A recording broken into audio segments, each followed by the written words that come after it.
Earlier on this year, we did a YouGov survey about bad managers, and to try and gauge the public's experiences of being managed by people who are not necessarily trained in good people management skills.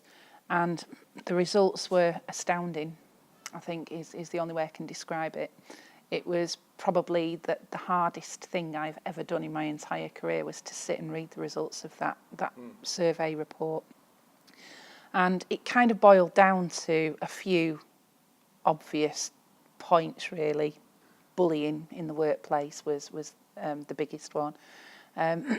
Surprisingly, in 2018, sexual harassment was still a big point.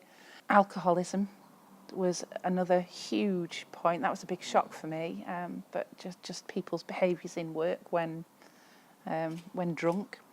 But ultimately, we asked people for them to share their experiences with us of, the last kind of bad experience they had with a manager.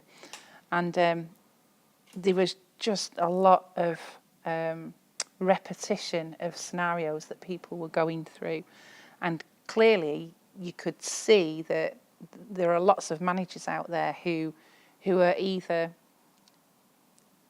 inadequately trained to be a people manager, or, to be quite frank, shouldn't really be managing people at all, because by their nature, their intent is not to get the best out of somebody and look after them. Their intent is to be powerful and rule people.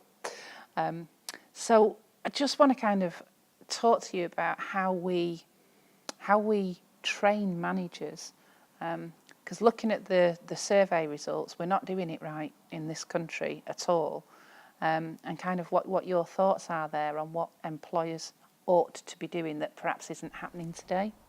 Yeah, it's interesting because I've done different research, but the conclusions are very similar. And even if you read sort of the general HR press, you'll find 2/3 of people who leave a company cite some interaction with the manager as having triggered them to leave. The problem is exit interviews often look at where did they go, and of course they went for a better job and more pay. But actually, what triggered them to first look? Productivity levels. Despite technology, social media, communication tools, productivity level is low. So there's clearly a fundamental issue with management in general. But I draw a distinction between the specific types of extreme case where I think we are in organisations attempting to address them. So we're putting in place harassment policies, we're putting in place bullying policies and so on. My concern, which I think comes from the same source, is the problems where no single event is big enough for it to be raised. Yeah. Because what I believe is the case is very large percentages of people are working for people who are not managing them well. And I don't mean controlling them well, I mean managing them.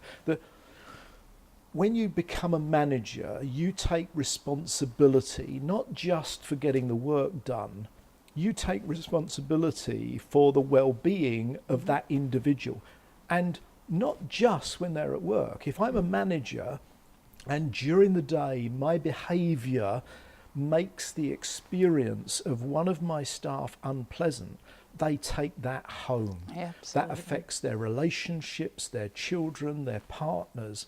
So I don't think we've grasped that these days we have to select people who have the potential ability and the desire to take on that responsibility. I think instead we are typically promoting people because they've been good at a previous job that wasn't managing people. Yeah. And I think I've used the analogy before. It's like taking a super plumber and asking them to be an electrician. That just makes no sense. Yeah. And then secondly, I think we need to equip them. And what we typically do with managers is we equip them with formal processes. We teach them how to recruit and fill in the recruitment application forms. We teach them how to fill in performance appraisals. We teach them goal setting. None of those things actually engage and excite and enthuse people. So I believe that what we've got to do is look at selecting people more effectively, and that may mean we have to go back to some concept of dual ladder, which was very popular in the 70s, where you could get promoted and paid more for being an expert at what you do, rather than inflicting them on people so that you could do it. And I think we've got to equip them with the skills. They've got to be able to work with their people to create an environment in which people want to come to work, enjoy what they do it well, and go home happy. I mean,